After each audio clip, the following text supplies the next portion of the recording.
everyone, and welcome back to this week's recap video for Flesh Scouts, the Mystery Flesh Pit National Park role-playing game. Thanks for joining us back for session 2. We've got a lot to go over today, so I'm just going to jump right into it. But if you have any questions, feel free to leave a comment below, or hit like, or even hit subscribe. Talking to you right there. Yeah, thank you. Okay.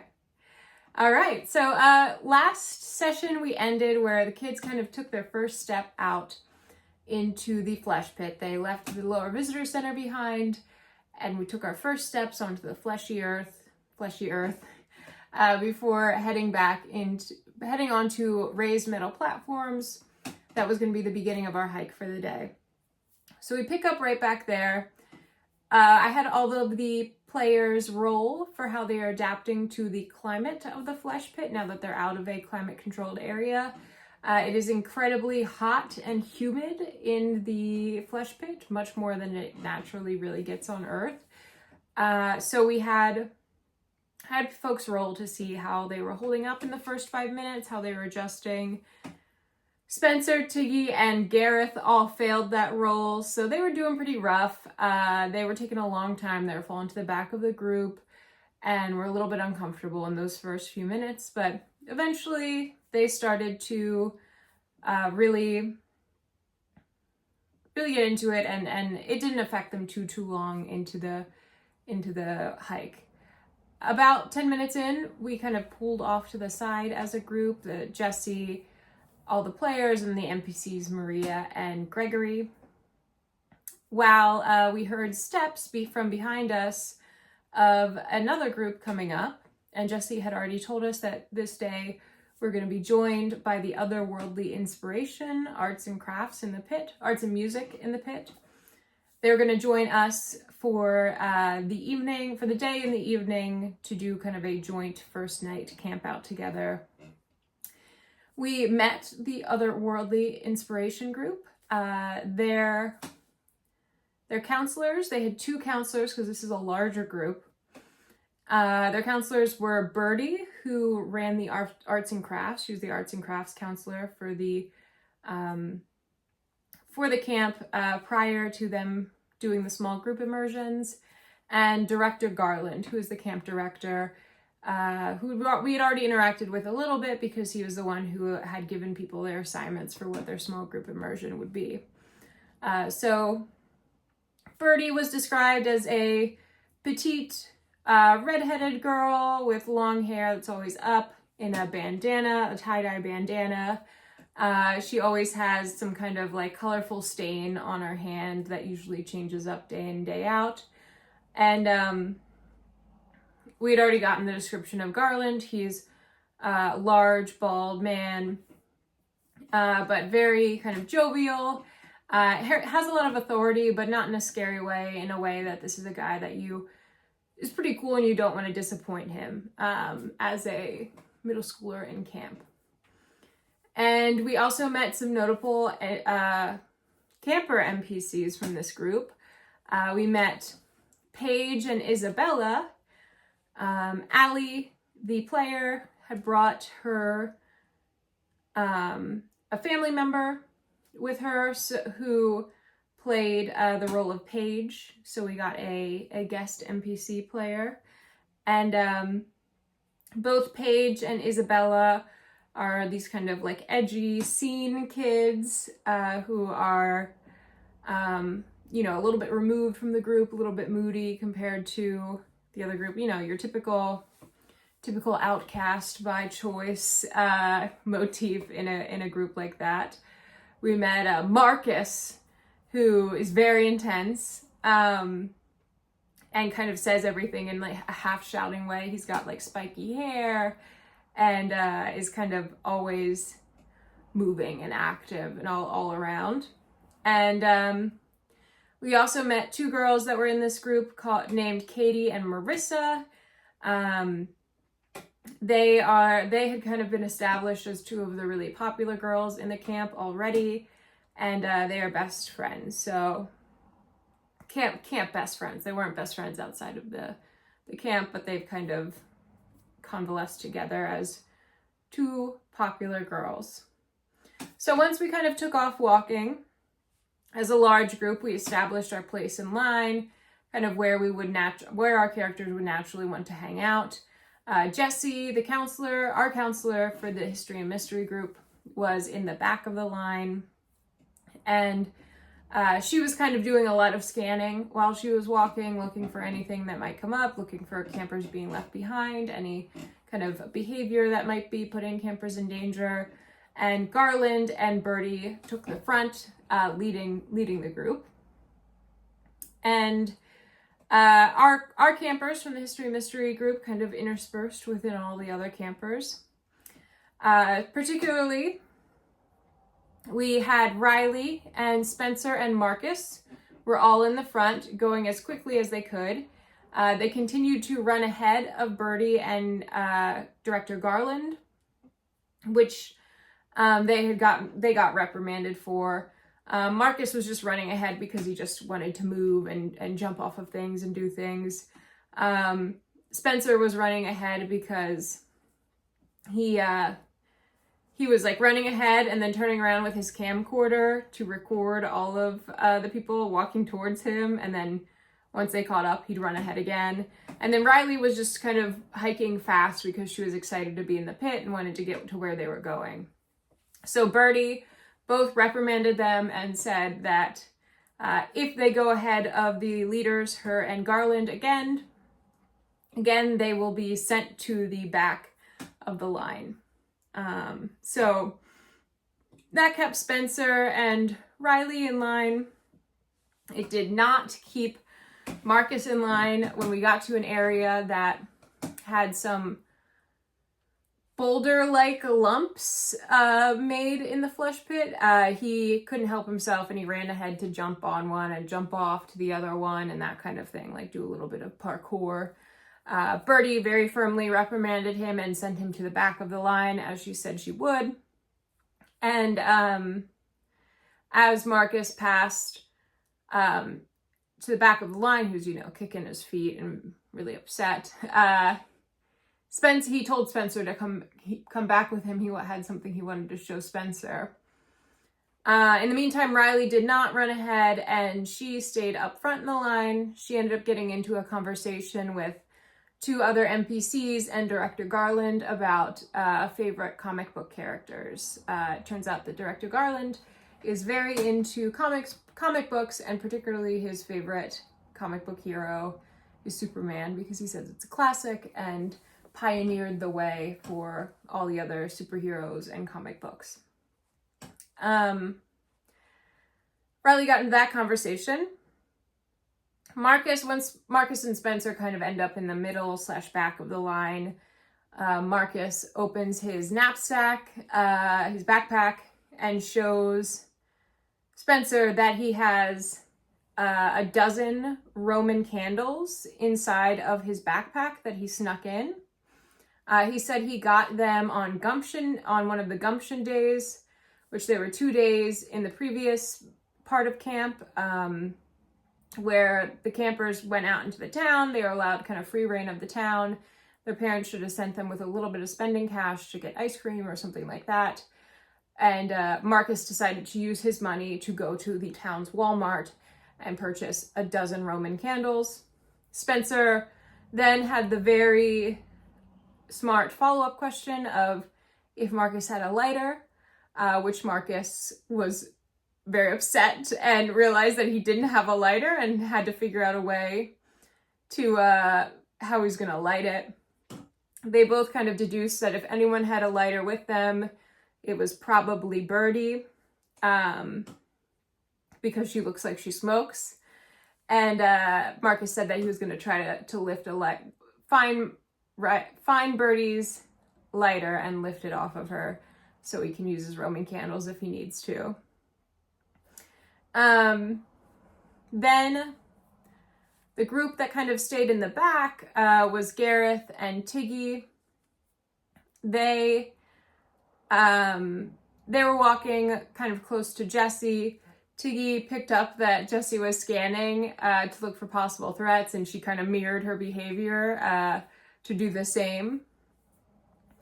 And Gareth noticed, Gareth was walking in the back alongside our NPC Maria, who's part of the History Mystery group with us. He noticed that both Katie and Marissa from the Arts and Crafts group, Arts and Music group, was kind of occasionally they were looking back at Maria, giving them kind of a mean girl kind of side-eye look, and then would turn back and laugh to each other. And Maria started talking to Gareth and Tiggy, saying that she wished that they didn't have to partner with that group because those girls are bitches and she doesn't want to have to be around them. And as they talked more and Gareth asked why and that kind of thing, it came out that Maria and Katie had gotten into a fight in which Maria didn't like Katie because Katie thinks she's so special because she lives in New York City and her parents donate to Juilliard and she's going to get to go to Juilliard because she's such a good ballet dancer. And Katie at one point was making fun of Maria and told Maria that one day she was going to clean her parents' penthouse. That was the best job that she was ever going to get. And Maria got very upset and ended up punching Katie. Both of their families were called. They were both decided that neither of them would get suspended from the camp. But there was a lot of beef between the two of them. Gareth and Tiggy kind of rallied around Maria. I think Gareth offered to put bubblegum in Katie's hair. And Tiggy very innocently said that if you're going to put bubblegum in someone's hair, you should do it up closer to their scalp so they have to cut out even more hair to get it out. So we didn't see that actually happen yet, but that was what Gareth had offered Maria. And that kind of lit Maria up, knowing that she had some people that were already on her side about it. It was also implied that Katie had made that comment it was somewhat of a racially charged comment towards Maria because Maria is Latina and Katie is most definitely very WASP-esque. We continued walking, and at one point we passed a feature of the pit along the way that was kind of oozing a liquid as part of the pit wall. And this was after we got off the middle path and we're kind of now in the backcountry section of the pit. There's still a path there, but we're walking on the actual flesh pit now. And we found this oozing section of the wall. Tiggy decided she brought out her specimen jar, which she snuck in with her, and she decided she wanted to try to capture some of the oozing liquid in her specimen jar to start to make a habitat for the creature that she intended to capture and bring out of the pit to take home with her. She rolled high enough to secretly capture about an inch of liquid in the bottom of her jar before she discreetly put it away, and it was not confiscated by any counselor. We had lunch. We had MRE peanut butter and jellies along the trail side. Tiggy was able to look at her jar again, and she saw that it had been separated into three distinct layers. One was like a very crystal clear, almost ethanol looking layer. One was a kind of swirly layer of red and dark pink kind of color. And then the top layer was a white, yellowy-ish tinge, kind of like a pus looking layer that was thicker. And she was very excited and made notes in her journal about that. As we continued walking, we're probably about 2.5 hours into our hike at this point. The kids are feeling tired and they can't imagine when the end is because Jesse had told them that it was about a 4-hour hike. It was one of the longer hikes they're going to be doing the whole entire a week and a half for the small group immersion. As they're going forward, and just a reminder, there is no natural light inside of the pit. All light is artificial, so all the kids have headlamps, that kind of thing. As we got off of the more developed trail, the lights became fewer and farther in between. Kids were using their headlamps. There were definitely some little spats about kids like flashing each other in the eyes with their headlamps when they turned to talk to one another. As we were walking, when we rounded, up ahead was where a part of the trail kind of curved to the side, and we saw up ahead the front of the group. So that was Riley at this point. She was able to see some kind of flickering green light in the darkness, which was very odd. We hadn't seen that yet. And as we got a little bit closer to that, a smell kind of filled everyone's nose. It was a smell that, it was a mix of like that kind of like electrical charge, like the smell of burning electric, the smell of sulfur, mixed with like a very pungent smell of blood. And as we rounded the bend, we saw two human-like figures dressed in something that looked kind of akin to a park ranger, not a park ranger, an astronaut. They were in these suits, like full coverage suits that had helmets, and they were using what looked like a plastic gun type thing that and they were aiming it at the wall. And they noticed the kids, they stopped, and the counselors, Director Garland went up to them and said hi. They kind of clicked open their masks, and we learned that they are trail engineers. If I remember, I'll put a image because the creator of the Flesh Pit did a really cool design for all of the kind of outfits of the staff. But the trail engineers, Director Garland went up, very kind of heartily greeted them, said, "Hello, boys, how's it going? What are you doing here?" And the trail engineers, one of them apologized. He said that he didn't think that there would be visitors down here this far in. Garland let him know that they started hiking earlier because all the campers had to be out of the visitor center before it was open to regular visitors. And the trail engineers explained that they were trimming up part of the trail and taught the kids that the Flesh Pit tries to grow over the trails sometimes, to like you would have a scar, it is trying to, or a scab, a cut, and it tries to grow over by kind of scabbing over. So they use an AEM, which is that white plastic looking gun called an AEM, which is an anatomical environmental multi-tool. And it shoots a green laser that slices flesh, and you can carve trails that way, that kind of thing. But they're just using it in this scenario to carve up a little area that the Flesh Pit had kind of grown out and obstructed a little bit of the path. So it was dangerous for visitors, so they were just trimming it up. They showed everyone the AEM. They let a bunch of the kids hold it. All of our history and mystery kids got to hold the AEM gun. The safety was on, so no one was able to laser another person. But Maria went around with her instant camera and took pictures of all the kids holding the AEM, which was very fun. After that, everyone kind of started walking away. Garland kind of took the lead and led everyone out. Tiggy rolled successfully to hear a comment that was made after the group kind of mostly left. And it made sense because she was kind of at the end of the group, and she had been the whole time.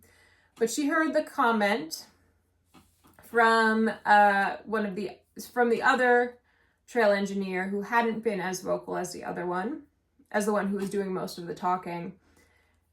He said, it was along the lines of, "Those are cute kids.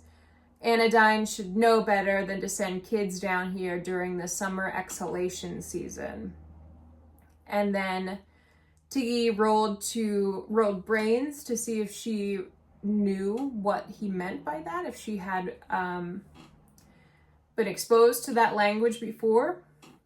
And we determined that she had, but it wasn't in any official park documentation, that it was in an actual peer-reviewed biological journal about the flesh pit that she had read in preparation for coming to the camp, because she was very excited and she's really into the entomology.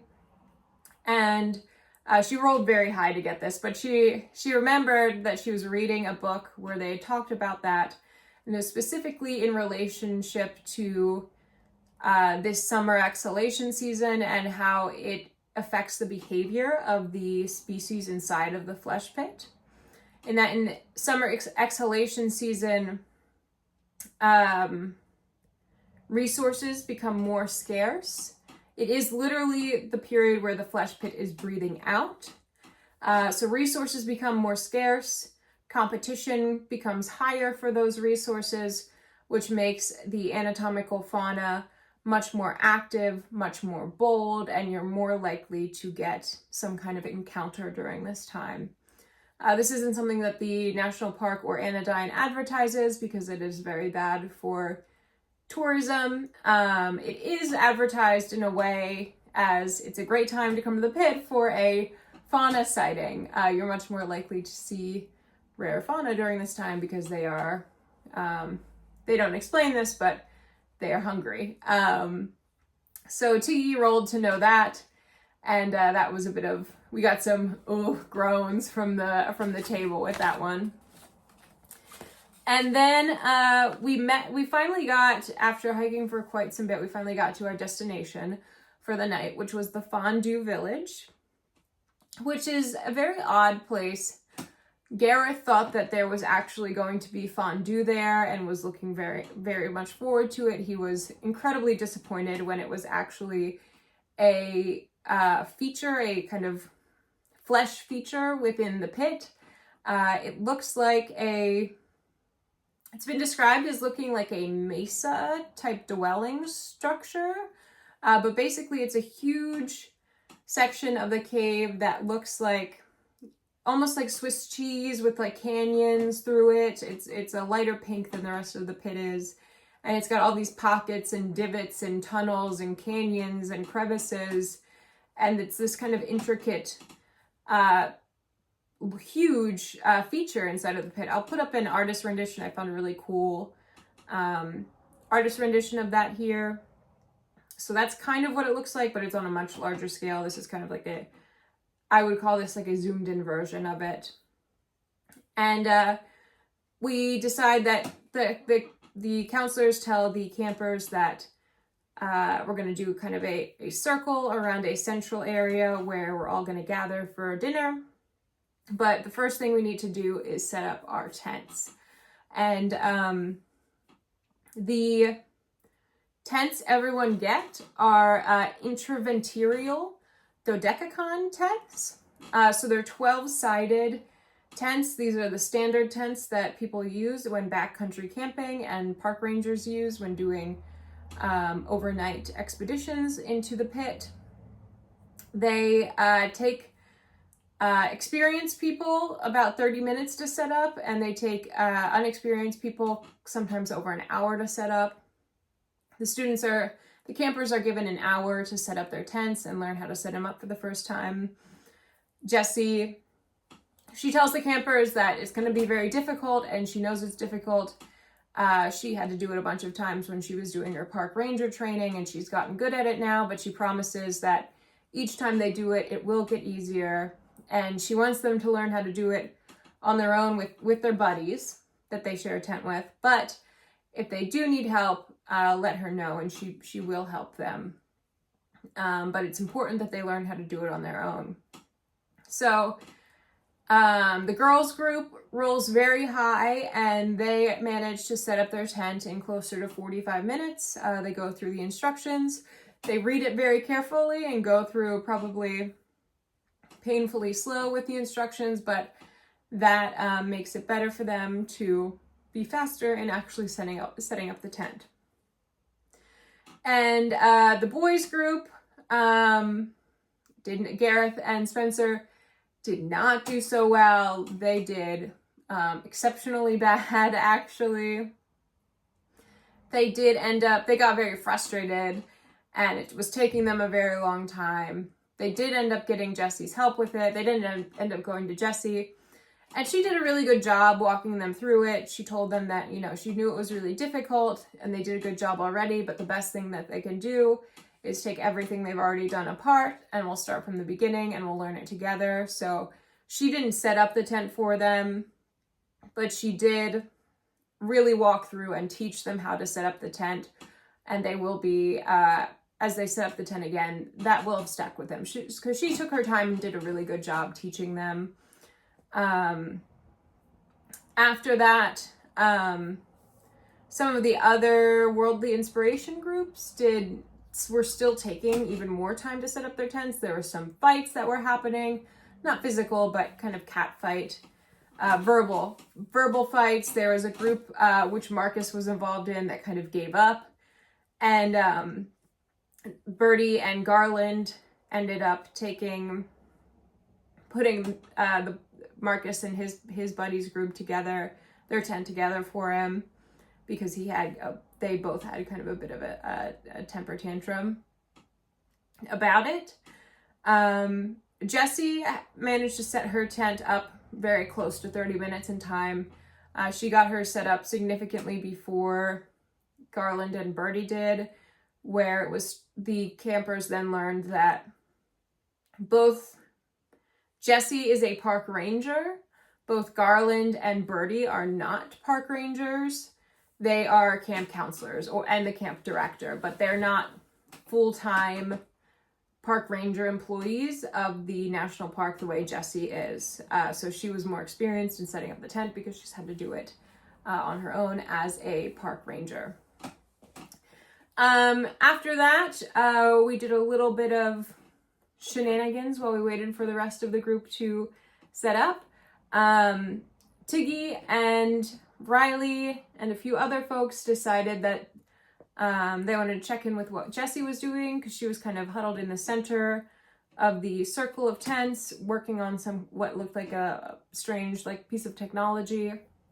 They went over. She was setting up the electric campfire, that there's no fire allowed in the pit, but it was important to the directors of the camp that it still felt like a camping experience to all the campers, so they have these electric fiber optic fires, and she was putting all three of the fires together, Director Garland's, Birdie's, and her fire together, so tonight was kind of like a special bonfire, and they had a larger fire as a group.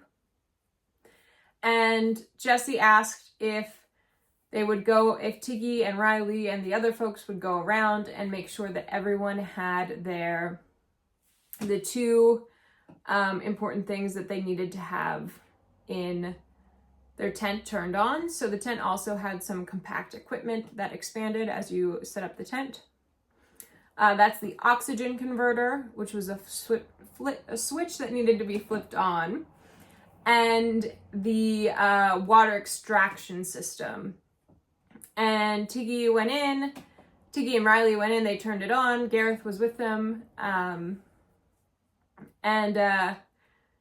they turned on the oxygen converter, and that kind of whirled up, and they turned on the water extraction, and anyone who was standing around the tent on the actual flesh of the pit felt a whirling kind of vibration feeling, like something was spinning underground. And they got down and looked at it, and what they realized was that the water extraction is actually burrowing into the flesh of the pit and extracting water from the pit itself, and separating it. Tiggy, kind of like a corkscrew, it's kind of going down and drilling and churning into the pit. Tiggy very excitedly got out her specimen jar and explained to everyone that we're drinking this, which was the clear layer at the bottom of the jar that we had talked about where it separated. Gareth, he rolled for how he took this information. He did not take it well. He threw up in his mouth, but it was only his mouth, so it didn't make it out of him. But yeah, it's pretty gross. Yeah. And then Marcus had come over to get Spencer, because on the hike, it was determined that they had dared each other to lick the cave wall, to lick the flesh pit wall when they got into camp. And Spencer and Riley and Marcus all went to part of the edge of the fondue village, and Spencer handed Marcus his camcorder and had him record him licking the wall. It was determined that it tasted the dominant taste was like a phlegm, like a salty phlegm kind of taste, tinged with like a hint of like a rotten ocean spray smell. So not the most pleasant thing in the world, but Spencer got some serious cool points for doing that. Then we all had dinner. Everyone was instructed to get their MREs out, which was chili for that night. Everyone has the same dinner each night. This was chili, and it was, reconstituted into actual chili, and it was pretty good chili, we decided. And as everyone was eating, Director Garland was like, oh, I forgot the most important part, and he went into his tent and brought out his bag, and then when he opened his bag, he brought out a large Tupperware and explained that usually you're only supposed to bring park-sanctioned food into the pit, like these MREs, but tonight is a very special night, and you can't have chili without good cornbread. So he opened it up, and there are squares of cornbread in there for all the campers. So the Tupperware got passed around. Everyone got some very delicious homemade cornbread from Director Garland, which was very nice. Everyone was very happy. Jessie, as people kind of finished food, Jessie got up and she started talking about the discovery of the flesh pit and how the pit very quickly became a new frontier. It was nothing like anyone had ever seen before, and it was this new world, and it kind of reinvigorated this piece of American history which had started to kind of die out, which was cowboy culture. And the flesh pit, representing this new frontier, started this new role of the pit cowboy. And she started to tell the story of the finding of the pit, and she read the letter from James Jackson, who discovered the pit for the first time. He read his letter back to his business. She read his letter back to his business partner.